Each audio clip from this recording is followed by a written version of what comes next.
Another episode of Muddy River Catfishing.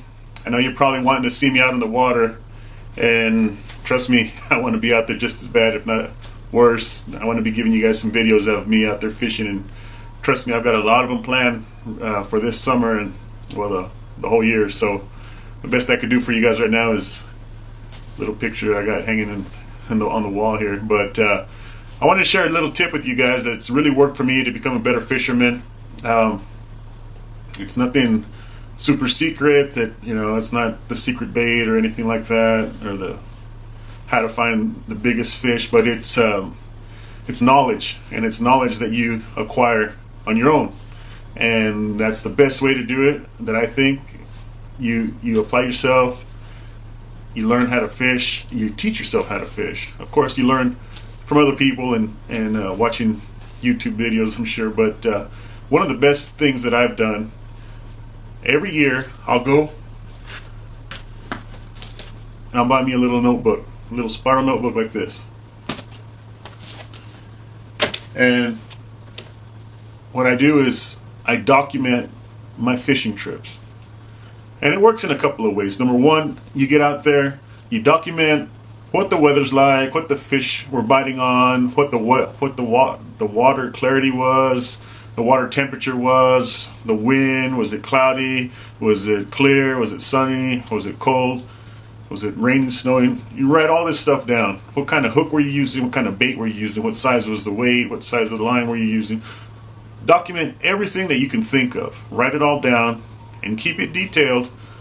That way you can go back and have a reference. You go back next year or later on in the fall, or okay, well, at this time of year they were biting with this rig, this bait, but this time of year they're doing this, they're doing that, they're in a different place, and you have all this stuff documented, so that way it helps you for the following year. You already know, hey, I can look back and say, this time of year they were over here, they were biting on this bait. Later on in the year they moved to this spot. So you're documenting your progress, basically, is what you're doing. But a twist that I put on it for myself that really makes it fun, I guess, is I almost do it like a diary. And of course I'll get the facts, the basics, what, when, where, why, how, all that stuff. But I add the trip itself into the mix. For example, took my son out fishing for his birthday. We didn't catch anything that day. Or maybe he caught his first fish, blah, blah, blah.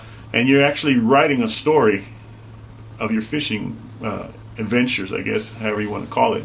But I started doing that, number one, to help me as a fisherman learn how to better fish the area that I fish, or the areas.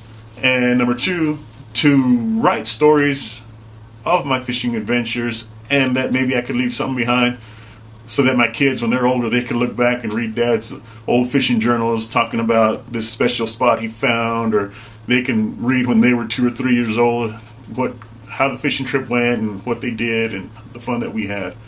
So get yourself a little journal, a little spiral notebook and a pen, and start documenting your fishing trips.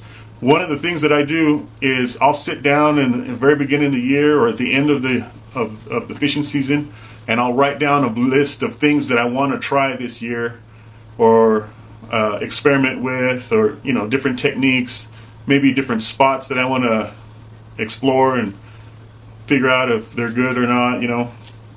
So I make a list of all the things that I want to do, all the things I want to try, and then I start tackling them and documenting it as I go, my progress, and as well as the stories that go with it. So just a little tip for you guys. Hope this helps you, and look forward to some fishing videos coming up pretty soon. Thank you guys. Take care, and we'll see you next time.